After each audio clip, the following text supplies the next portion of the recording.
Szeretettel köszöntöm az érdeklődőket a Magyar Újságírók Országos Szövetségének webinárján, amelyben a kohéziós források jelentőségéről és azok felhasználásáról beszélgetünk. A mai adás vendége Hatházi Ákos független országgyűlési képviselő, aki rendszeresen követi a közpénzek útját, és ebbéli munkájában tapasztalja azt, hogy bizony számos olyan projekt van, ahol az uniós pénzeket nem megfelelően használják fel. Hadd kezdjek rögtön ezzel, a nem megfelelő felhasználással, hogyha tipizálni lehetne ezeket a visszaéléseket, akkor be lehetne kategorizálni, hogy ezek a projektek milyen felhasználással lettek meglopva. Hát ugye többféleképpen lehet nyilván csoportosítani. Vannak ugye elvileg a tiszta projektek, amiből bevallom nem sokat láttam, de nyilván vannak ilyenek is. Egyébként ezeket szokták a információm szerint leginkább ellenőrizni. Ugye ezek azok, amiket véletlenül olyan valaki kap, akinek nincsen politikai kapcsolata. Tehát ilyenek is biztos léteznek, és hát ugye azt szoktam mondani, jól néznénk ki, hogyha mindent elloptak volna. Vannak olyan projektek, amik hasznosak, tehát lenne rá szükség, de azért loptak belőle.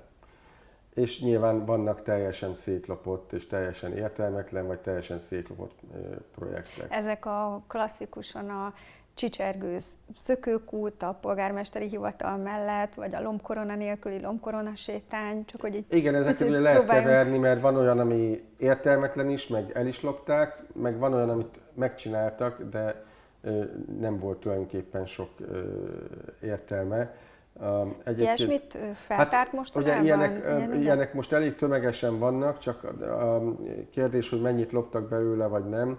Ugye rengeteg bölcsödét építettek most.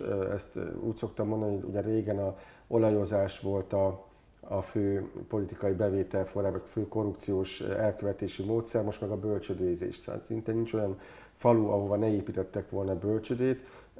Nagyon sokszor borzasztó drágán, tehát nagyon sokszor rengeteget kiloptak belőle. Viszont van, amikor úgy tűnik, hogy nincs annyira túlárazva, mert csak egy 100-150 millió forint, amiből azért meg lehet csinálni, vagy az nincs annyira túlárazva, de nagyon sokszor sajnos éppen ilyenkor szintén nincs rá szükség, mert nem lesz benne óvónő, vagy nem lesz benne dalus, nem lesz benne személyzet, nincs is már benne gyerek. Tehát ezek is ilyen példák, amikor ugyan megcsinálják. De azért ez a ritkább, tehát általában az van, hogy fölösleges és azért lopunk belőle. Tehát a kettő egyszerre érvényesül. Igen. Mi van azokkal a projektekkel, ahol elveszíti projekt jellegét a fenntartási időt követően? Tehát mondjuk felveszik turizmusra, vagy falusi vendéglátásra, aztán lesz belőle egy családi ház, és éppen csak addig tart a panzió nyitvatartási ideje, ameddig a fenntartási kötelező idő. Sőt, az a baj, hogy ezek nagyon sok ilyen van, ahol megcsinálják, csak éppen abszolút nem arra használják, és már nem is biztos, hogy megvárják a fenntartási időszakot, hanem már előtte is ugye beköltözik a gyerek abba a vendégházba. És talán ami még inkább engem zavarni szokott, ezek például a gyümölcsfeldolgozók. Amikor fölhúzza azt a bizonyos gyárépületet, vagy üzemépületet, de soha életében az egy szem almát nem látott az az almachips gyártó üzem, és egyébként nagyon sokszor megnéztem ezeket a projekteket, konkrétan ezeket a gyümölcsfeldolgozókat, mindig ilyen építési vállalkozások kapták meg ezeket a fél milliárd, 1 milliárdokat. És itt valóban az van, hogy persze az úgynevezett fenntartási időszak alatt még nem adják el, aztán majd amikor vége van a kötelező fenntartásnak, akkor majd lesz belőle nem tudom, egy Aldi, vagy akármi, vagy bármilyen más. De ilyenből is valóban sok van, tehát ez is egy kategóriája. Most konkrét eset eszébe jut, vagy amivel kapcsolatban már elindult nyomozás? Hát ezek a gyümölcsfeldolgozók, de például erre ugye nem mondhatom, hogy honnan van, tehát nem hivatalos az információ, de például az OLAF, a csalás elleni hivatal is nehezen tud mit kezdeni, mert hiszen megvalósult tulajdonképpen a projekt.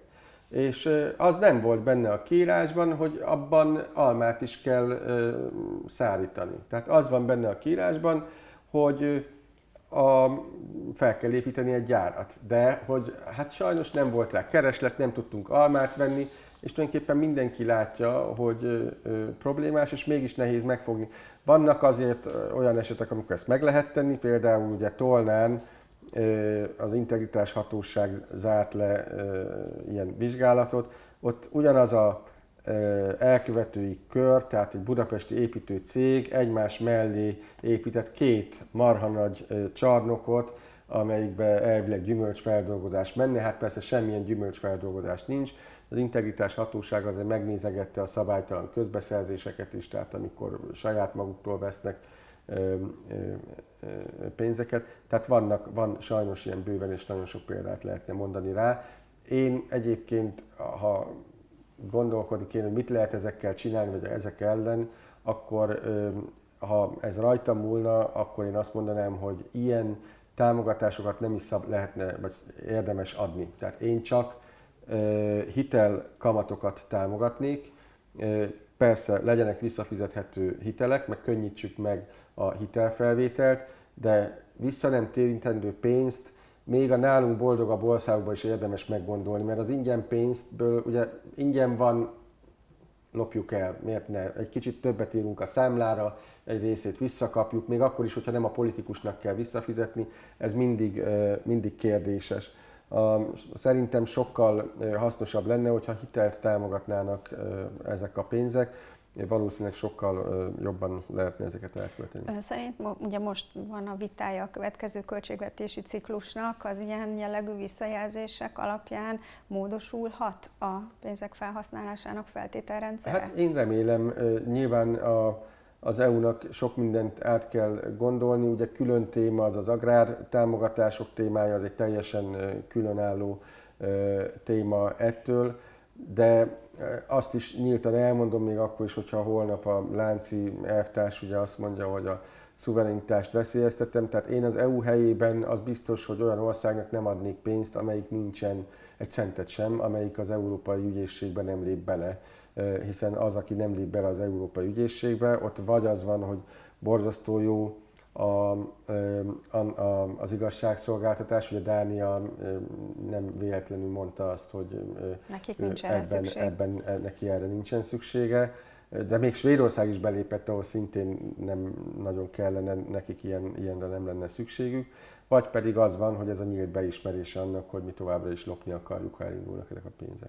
Sok szkepszist hallok ki a mondókájából, hogyha megfordítom a kérdést, és nem a negatív tapasztalatairól kérdezem, hanem azt tudakolnám, hogy mik azok a projektek, amelyekben tényleg sikerült valami negatív gazdasági vagy társadalmi trendet megfordítani, és nem elpazaroltuk ezeket az uniós milliárdokat, akkor eszébe jut valami? Hát nem tudom, szerkesztőnőnek eszébe jut?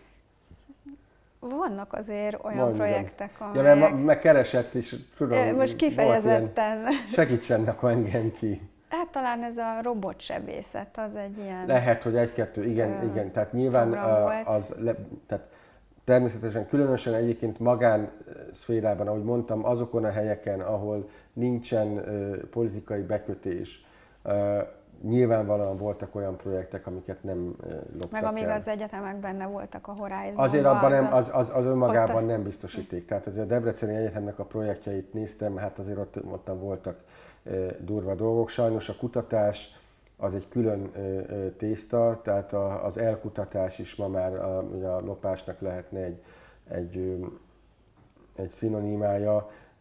A kutatási pénzeket szintén beszélgettem egy magasrangú európai ezzel foglalkozó tisztviselővel, és ugye nagyon nehéz megfogni egy kutatási pénzt, mert ugye a kutatásnak az a jellege, hogy megcsináljuk, aztán vagy lesz eredmény, vagy nem. És ezért aztán, ha valaki azt mondja, hát én kutattam, csókolom, felvettem érte nem tudom én a hány millió forintot, de nem lett eredmény. Hogy lehet ezt megfogni? Ki tudja azt megmondani, hogy nem történt? Nagyon sokszor egyébként ránéz az ember, tehát én az én szakterületemet, akár az állatorvosi, vagy simán az orvosi területeket nézem, már messziről látszik, hogy kamu egy kutatás.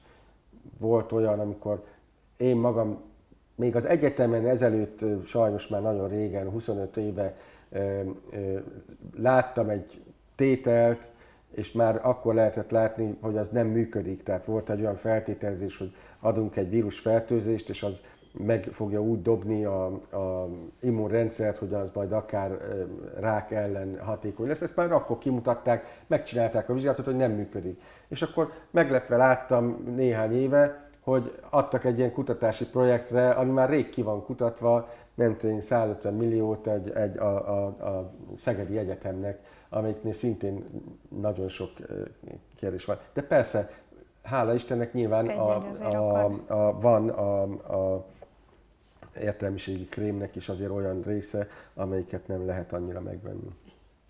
Az persze egy külön webináriumnak lehetne a témája, hogy a felsőoktatás hogyan használta ki az Európai Uniós forrásokat arra, hogy a béremelést megúszza a magyar költségvetés, de erről majd valamikor esetleg máskor beszélünk. Ennyi fért a mai adásba. Köszönöm szépen Hatházi Ákos független képviselőnek, hogy velünk tartott és elfogadta a meghívásunkat, önöknek pedig a megtisztelő figyelmet.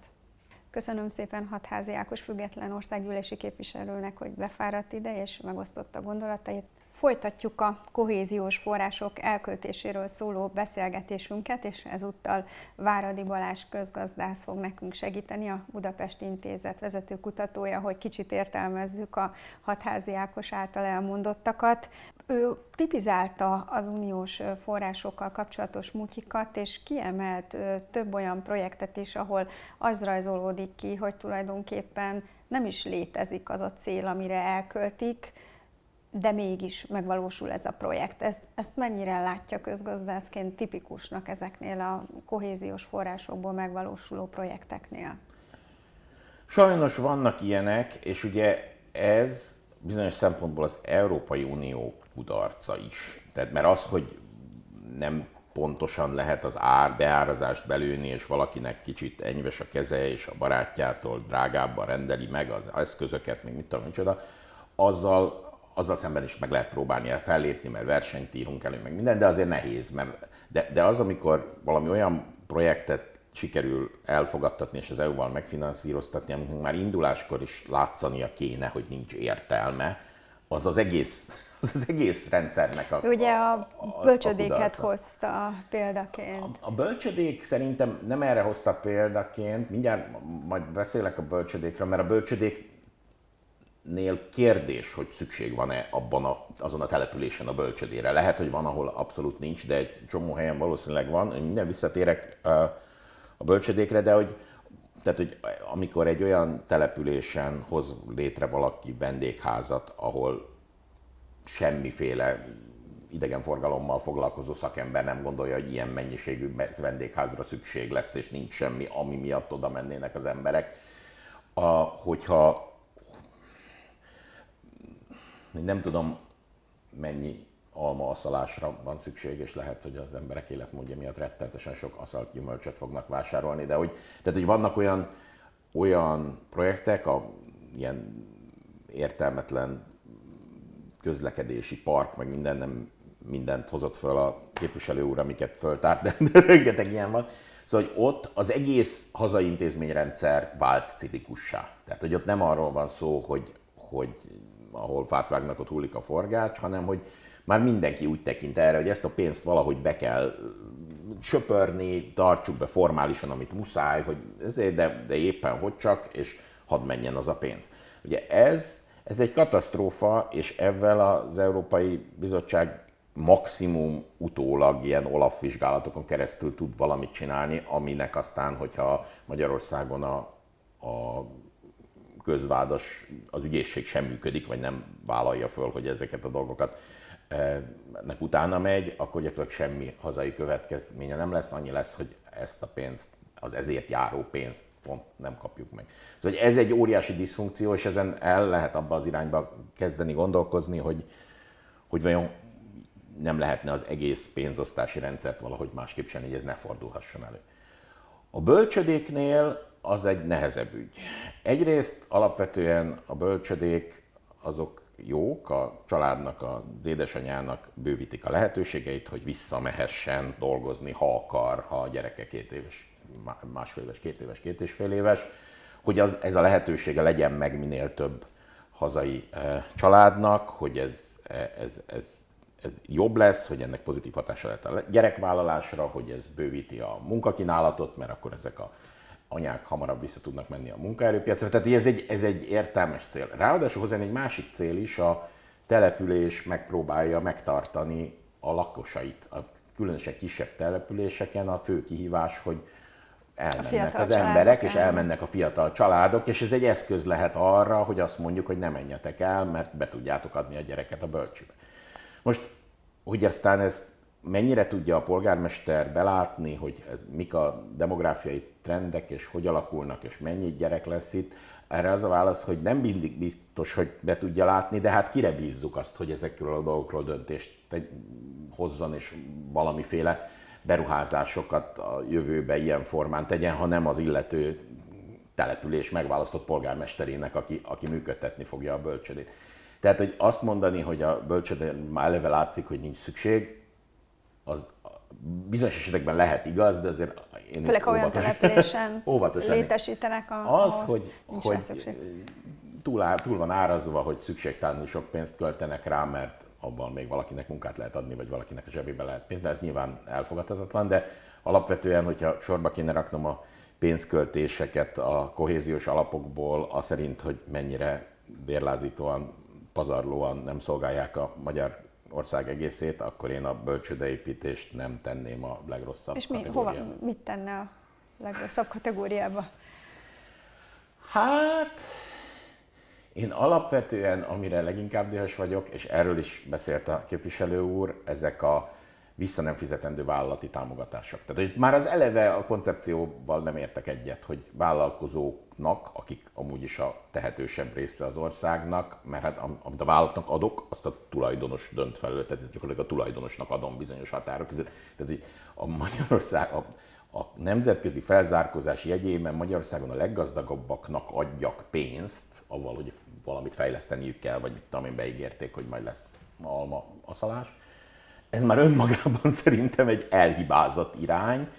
Sajnos Magyarország ebben a ciklusban, tehát 21-el kezdődő ciklusban pont erre a fajta gazdaságfejlesztésre kért relatíve sok pénzt, és ezeket osztja most. Ez relatíve sok pénzt fordít a költségvetésen belül is gazdaságfejlesztésre. Tehát az ott egy ilyen OECD arányosan is kiemelkedően támogatja, ami egy korrupciós kockázatot jelent.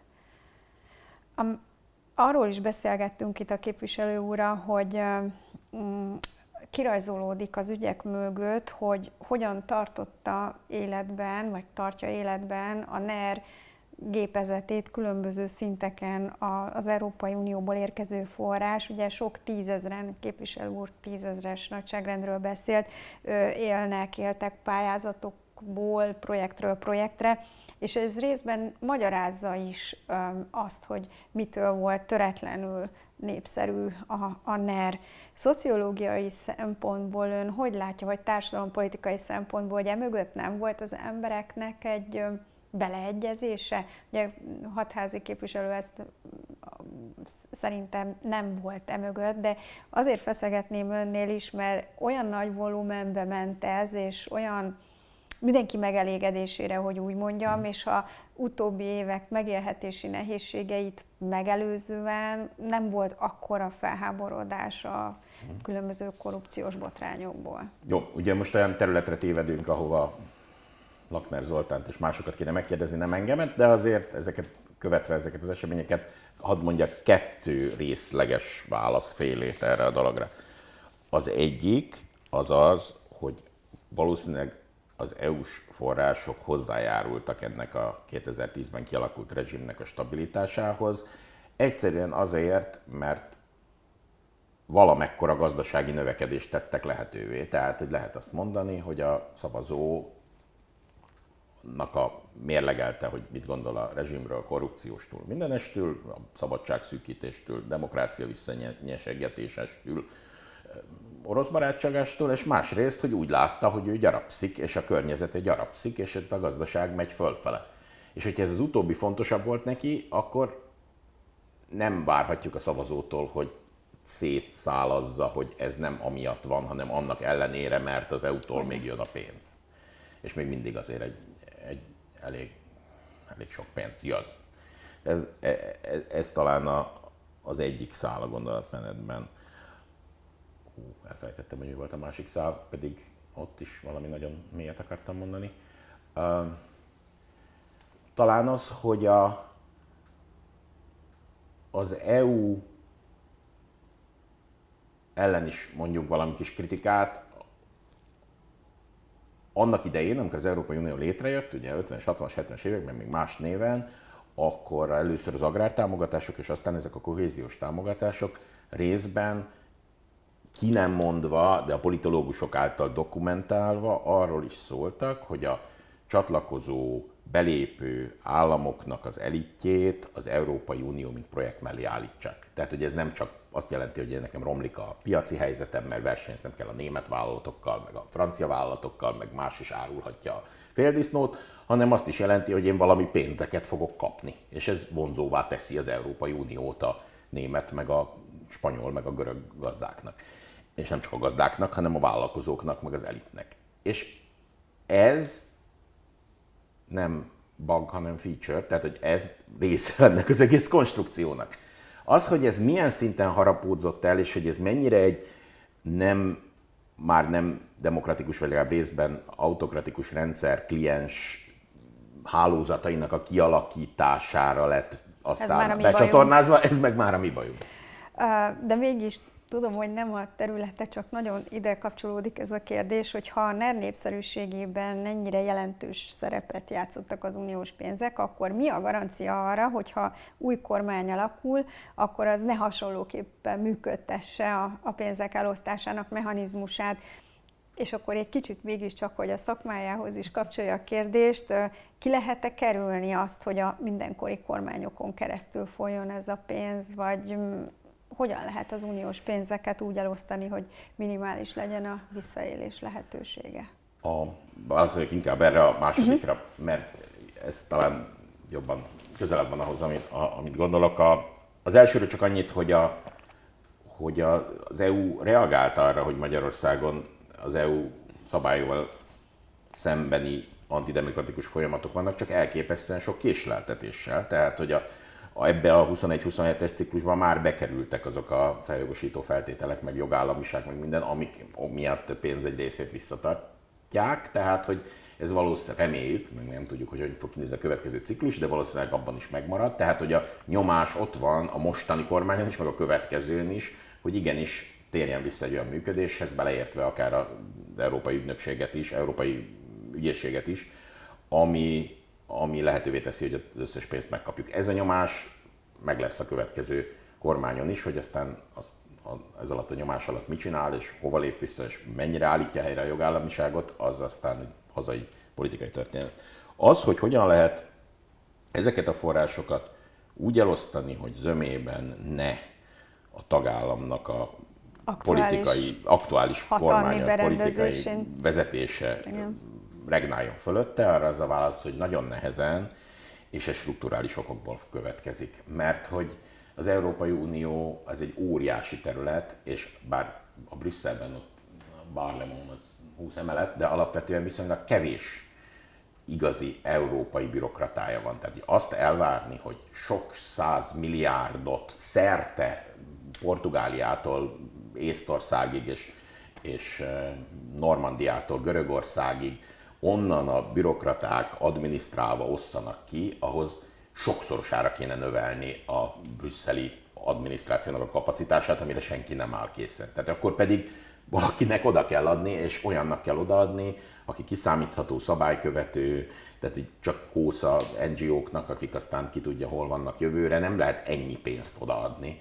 Ugye, ahol az ország maga az föderálisabb berendezkedésű, ott lehet régióknak adni, és ezt teszik is. De Magyarországon nem nagyon vannak működő régiók, még a EU-s csatlakozások után próbálkoztak valami regionális rendszerekkel, de nem akkor is igazából Budapesten döntöttek el mindent. Lengyelországban ezek működnek, tehát ez Kelet-Európában is lehetséges, de Magyarországon nem játszik. Ugye az önkormányzatoknak lehetne adni, csak annyira széttagolt a magyar önkormányzati rendszer, tehát 3000 önkormányzatnak nem lehet, nincs is meg a kapacitásuk, tehát egy bizonyos méret alatt ezek a dolgok nem fognak működni.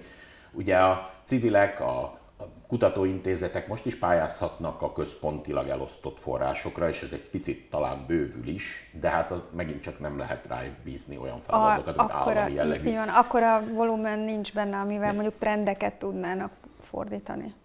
Úgyhogy arra számítani, nyilván Brüsszelben is vannak mindenféle lelkes vadjavaslatok, de alapvetően arra, hogy mi miattunk, hogy Magyarországon nem lehet arra számítani, hogy az állam az illető ország területén levő emberek és régiók érdekeit képviselve osszon pénzt, emiatt valahogy átalakítani ezt az egész rendszert, erre én nem látok sok hajlandóságot Brüsszelben. A mostani vita sem okoz némi optimizmust, ugye a következő ciklusnak, a költségvetési ciklusnak a vitája már elkezdődött. Az nagyon izgalmas, hogy abból mi jön ki, ez itt a reklámhelye lesz egy webinár, a webinárium, ami erről fog szólni ebben a sorozatban. Ott alapvetően azon nem mi vagyunk a kérdés, és nem a magyar kormányzat működése a kérdés, ott olyan kérdések vannak, hogy az Európának meg kell védeni saját magát, a kérdés, hogy az mostani rendszer rendkívül rugalmatlan, és hogy lehet rugalmasabbá tenni. Tehát olyan kérdések mentek föl eddig, amik egyáltalán nem abba az irányba mutatnak, hogy kiszedik a történetből a tagállamokat, ha valami inkább abba az irányba mutatnak, hogy több mozgásteret hagynak nekik. De hát ennek a vitának azért még az elején vagyunk, tehát ez még alakul, ebbe az Európai Parlamentben beleszól, nyilván a tanács, maguk a tagállamok vezetői beleszólnak, tehát hogy ez még ezért egy hosszú és küzdelmes folyamat lesz, mire ebből rendelet kész. Köszönöm szépen Váradi Balázs közgazdásznak, hogy befáradt hozzánk, önöknek pedig köszönöm a megtisztelő figyelmet.